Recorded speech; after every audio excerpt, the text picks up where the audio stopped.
walaupun menjabat 1 periode atau 5 tahun, Bapak akan dapat uang pensiunnya 2,5 juta atau berkisar antara 2,5 sampai 3 juta sebulan. Selama hidupnya. Iya, benar Bang. Menteri Keuangan mengatakan bahwa dana pensiun PNS membebani APBN. Kok hanya dana pensiun PNS? Bagaimana dengan dana pensiun DPR yang hanya bekerja 1 periode tapi berhak mendapatkan uang pensiun seumur hidupnya?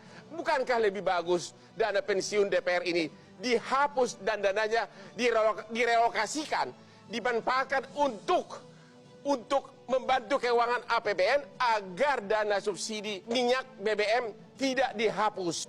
Apakah sudah waktunya dana pensiun DPR dihapus? Selanjutnya kita akan melihat dulu gaji dan tunjangan DPR kita yang terhormat berikut ini. Gaji pokok ya berkisar antara 4,2 juta sampai kurang lebih 5 juta. Tunjangan daerah lainnya, uang sidang 2 juta, asisten anggota 2,250. Tunjangan beras 30.090 per jiwa. Berarti kalau 5 anggota keluarga kali 5 dong ya. Tunjangan PPH 2,6 juta, tunjangan istri 10% dari gaji suami, ya. Jadi berarti sekitar 4,420.000 per bulan untuk 1 istri, ya. Tunjangan 2 anak 2% dari gaji pokok. Tunjangan jabatan anggota DPR hingga ketua DPR berkisar antara 9,7 juta sampai dengan 18 juta, hampir 19 juta sebulan. Tunjangan kehormatan ada lagi 5,5 juta sama 6,6 juta. Kehormatan loh masih ada ya.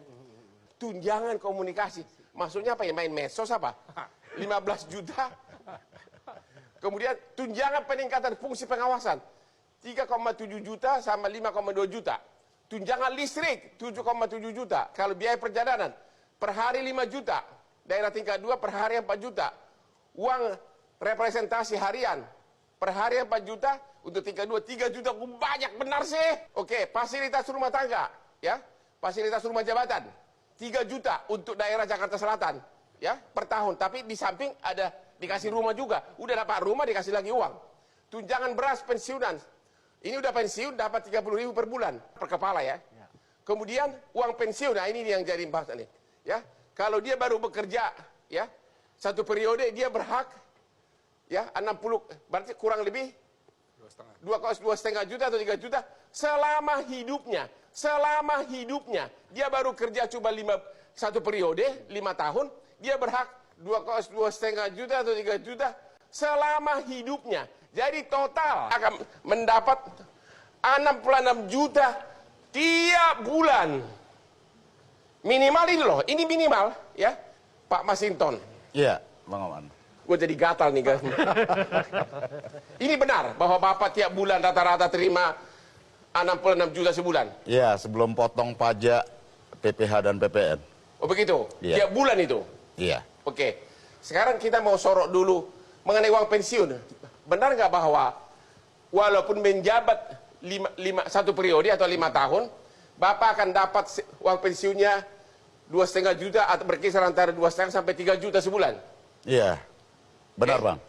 Jadi kalau pensiun, kalau misalnya menjabat berakhir umur 40 tahun, kalau Anda hidup sampai 90 tahun, 50 tahun, APBN akan membayar terus uang pensiun Anda kali ini, ya, tiap bulan. Dan itu uang pensiun itu bukan hanya terhadap DPR, ya, tapi juga terhadap pejabat negara lainnya. Pejabat negara lainnya. Ya. Cuma pejabat negara lainnya kan, dia memang sudah menjabat dari berpuluh-puluh tahun kan, dari mulai karirnya. Tidak selalu Bang. Jadi begini, umpama pejabat negara di lembaga tinggi negara seperti BPK atau pejabat negara di lembaga negara. Contoh tidak aja. Kalau saya tiba-tiba diangkat jadi menteri, iya, dapat uang pensiun. Iya, abang akan memperoleh uang pensiun. Meskipun abang ya jadi menteri itu cuman katakan tuh 5 tahun. Atau kemudian atau dipecat cuma 2 tahun. Iya, dirasapel 2 tahun. Seumur hidup akan dapat uang pensiun.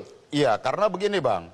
Itu yang membedakan kenapa negara memberikan uang pensiun kepada aparaturnya. Karena kan pejabat negara itu bagian dari aparatur negara. Selain yang disebut ASN, PNS, apa segala macam. Seperti itu. TNI, Polri. Tapi kan ya, TNI, ASN kan termasuk sudah AKE. menjabat dari mulai bawah sampai ke atas, bisa 30 tahun dia Iya, bekerja. jadi ada itu yang namanya pejabat negara berdasarkan fungsinya, Bang, di Ya. lembaga-lembaga negara, ya. Kemudian ada pejabat negara yang bersifat dia administratif, seperti di pemerintahan. Nah, yang itu memang dia berkarir dari bawah bertahun-tahun. Nah, jadi itu adalah dimanapun negara itu memberikan fasilitas terhadap aparaturnya. Negara dia punya aparatur melaksanakan tugas dan fungsi-fungsi kenegaraan di masing-masing lembaganya. Maka itulah negara memberikan bentuk tanggung jawabnya seperti Oke, itu. Menteri Keuangan dengan rapat dengan DPR mengatakan bahwa dana pensiun PNS Iya. sangat memberatkan APBN.